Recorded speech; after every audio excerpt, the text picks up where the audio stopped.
Welcome to the latest episode of Energonomics. This is your host, Richa Mishra. In this episode, we talk about the year gone by and what are the stakes in 2026. My guest in this episode is Lauri Myllyvirta, the co-founder of Center for Research on Energy and Clean Air.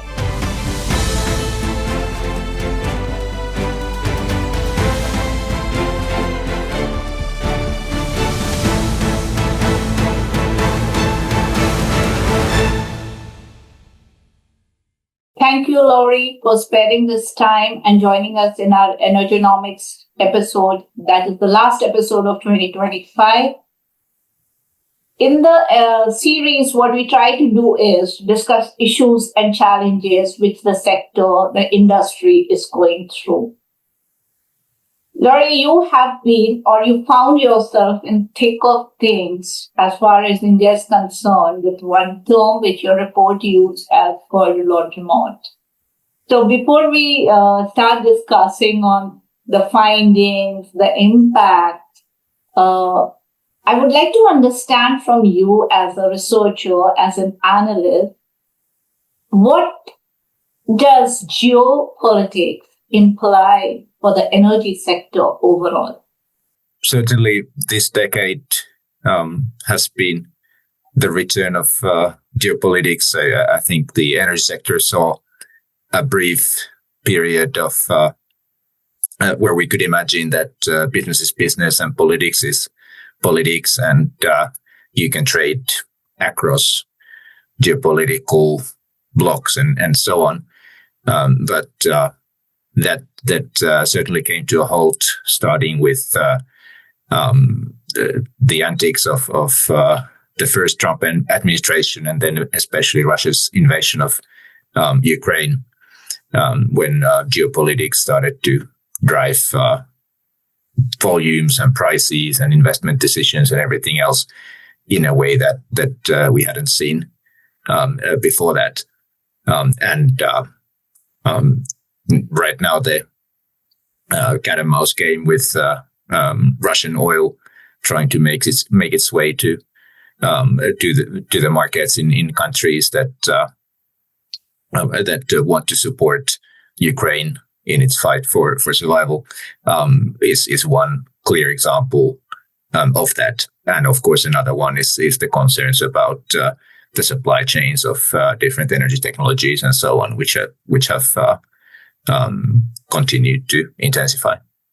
So, having said so, a question that comes into mind, and like I remember, even I reached out to you with strong wordings like, how can you say use the term laundromat as far as India is concerned? Remember our first conversation when we had after that report.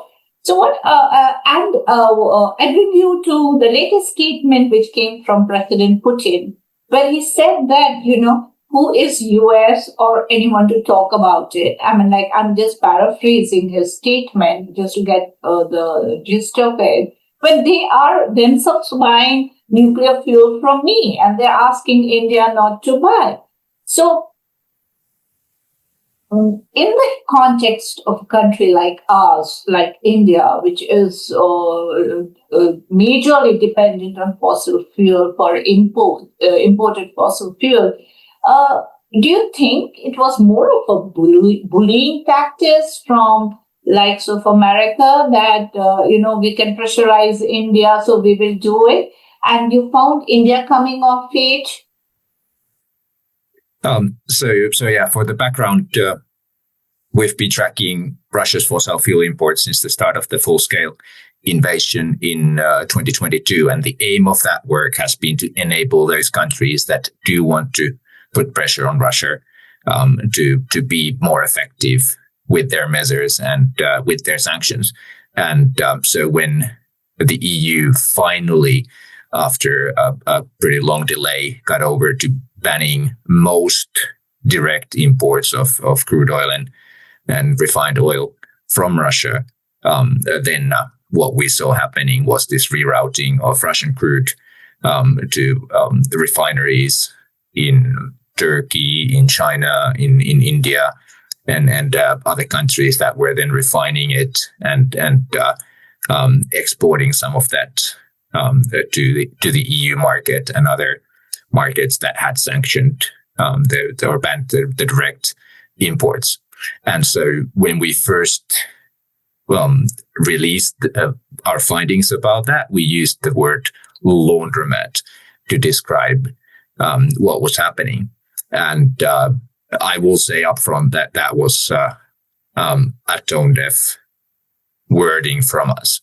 So if you read the full report, you will see that we made it very, very clear that what's happening was legal at the moment, both in India and in terms of international law and in terms of the laws of the importing countries. And the gist of the report was that those countries that want to be effective with their sanctions on Russia need to restrict these flows. It was not condemning Indian refiners for exploiting or making use of what was a completely legal arbitrage opportunity created by the patchwork of bans and sanctions. But so the word laundromat, of course, the way that the world works is not that people will read the full report and form their balanced opinion. And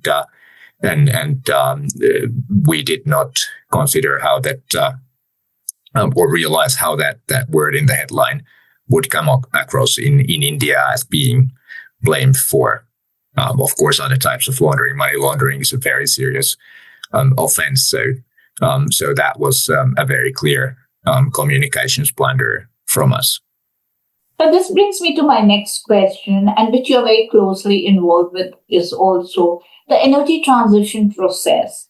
When we're talking energy transition, particularly, I'm being more India specific again. We are recently talking about nuclear also. We're talking small nuclear reactors also. So in the whole energy transition process, which India is talking about, what, according to you, would be the key things that India has to keep in mind as it goes ahead?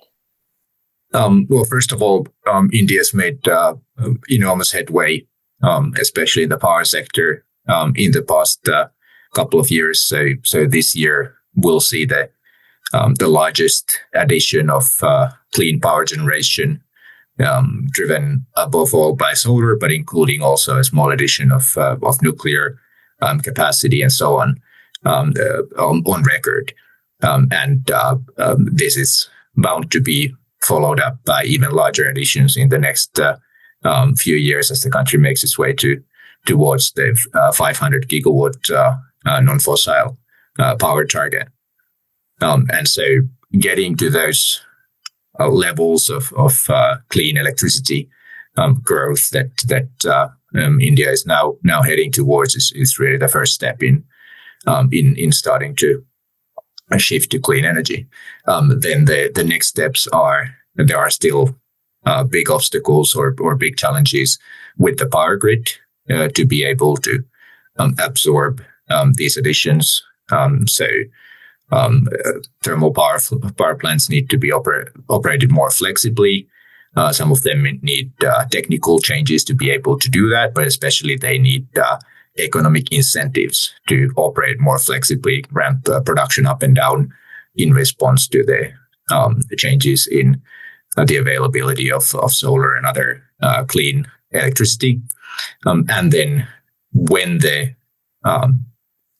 electricity sector is starting to make good progress, then the other step is making use of that clean electricity to clean up the other sectors. So there's already been an uptick in the sales of electric vehicles, and it will also create opportunities for cleaning up the industrial sector when you do have clean electricity that can replace the use of fossil fuels.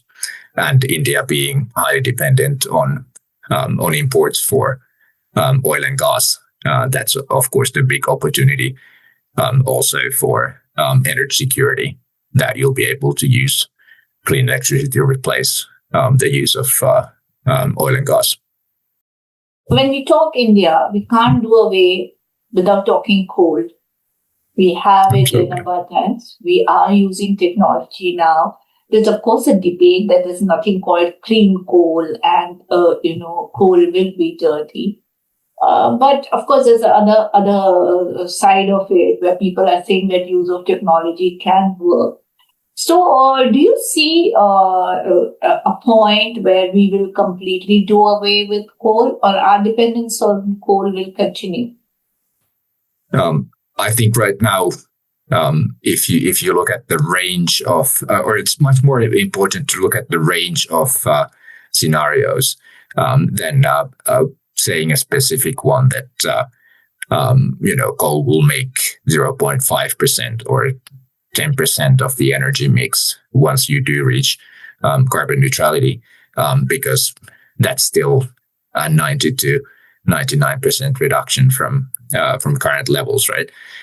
So the really important thing is getting on that downward path. It's clear that if you want to retain some coal in the energy mix as a part of the carbon neutral energy system, that will then mean deploying carbon capture and storage, which is not a quick thing to do, and hasn't really even been started in India. So the first thing is getting on that downward path, and then figuring out what the optimal mix will be.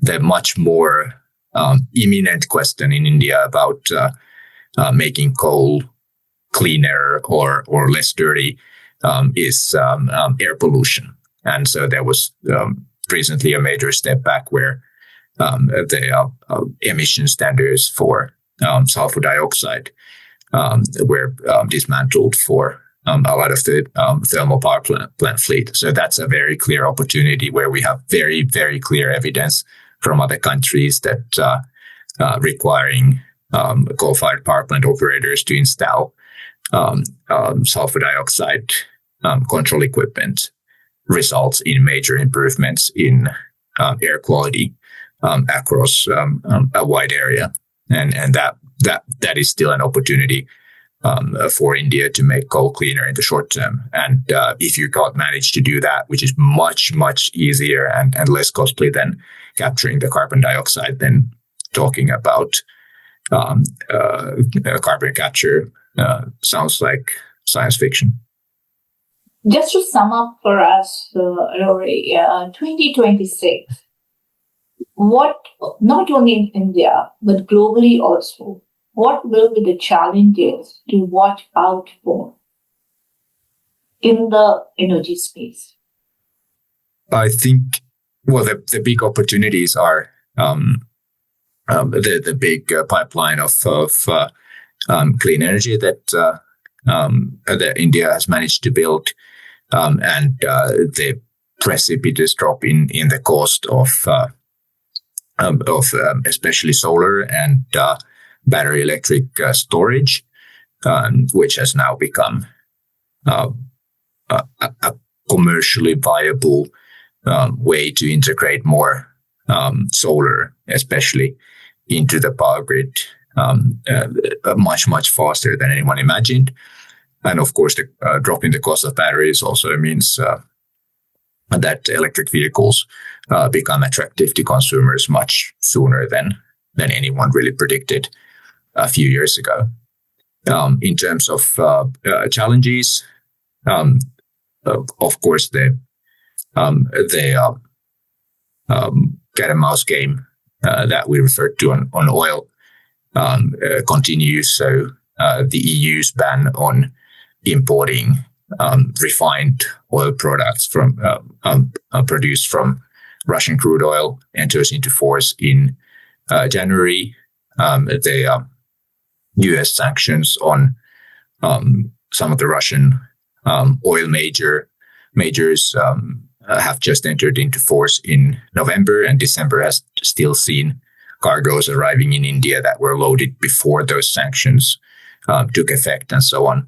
So all of that will see the oil market being rearranged as well. And from the point of view of Europe, the key aim of all of this is to drive a wedge between Russia's selling price for oil and the international market price to reduce Russia's earnings. So it most likely doesn't mean that the volumes drop. It means that the discount forced on Russia is maintained or increased. And then for India, how do you balance that? Do you manage to extract more of a discount? How do you manage the pressure from the US, such as it is, and so on? Certainly, those challenges will continue. The issues or the challenges, more or less, the narrative remains the same. And it again brings us down the whole thing to how the geopolitics, pans out. And over the years, we have seen that all major conflicts and wars have led to energy space. I mean, like whether we are talking today or we're talking yesterday, we saw what happened in Iran, we saw what happened in Iraq, we're seeing what is happening in the Ukraine-Russia conflict. So, everything boils down to the energy space and the dynamics. Before I let you go, in all this, I have to ask you this, in all this tensions which we are seeing, where does China stand? For China, the big lesson from the two Trump administrations and from the other geopolitical factors has been that they want to work on energy security. It really took the front stage in 2019 with a speech from the then premier, and since then that's been the driving force, and that has meant massive investment in clean electricity, both the supply chains and deployment. That has meant massive investment in electricity storage, in electrification on all fronts, whether it's transportation or industry or households. And that has also meant trying to squeeze more oil and gas and coal out of domestic producers. That has meant also investing in otherwise questionable things, just as conversion of coal into liquid and gases, petrochemical products, and so on. But energy security is the driving theme, and the interesting questions are: so China's exports of those clean technologies have now started to drive a much faster global transition than anyone imagined, whether it's in sub-Saharan Africa. Pakistan has seen a dramatic solar boom, as you know, and many other places. So how does that change China's positioning? They now have the opportunity to cast themselves as the provider of solutions and a leader in this industrial space, and I think it's driving a narrative of a new type of pro-development, pro-economic growth approach to the energy transition and to climate change as well, which is super interesting. And at the same time, of course, China is very close to Russia and has been the largest buyer of Russian fossil fuels and so on. So a lot of different hats and roles, but the clean energy boom in China has certainly changed the outlook for the entire global energy market, and for the most part for the better. Basically, both India and China are going to play a very important role in their own way. One more as a consumer, the other maybe as a provider in a different category of energy space. Yeah, that's a very positive note to end on, that the dynamics actually changing in the energy space. And there are other countries which are now also playing important role. India once upon a time was never considered as one of the major players, despite not having that many resources. But today it is. And China, really showing its might in another segment of energy space. So thank you so much, Lauri, for sparing this time with us. And from Team Business Line, a very happy and prosperous 2026 to you. You too as well, Richa. Thank you. Thank you. This is all we have in this episode of Energonomics. We wish all of you a very prosperous and successful year ahead. Your feedbacks are always welcome. If you want us to improve further in 2026, do leave your feedback in the comment section below. A very happy new year from Team Business Line. Thank you.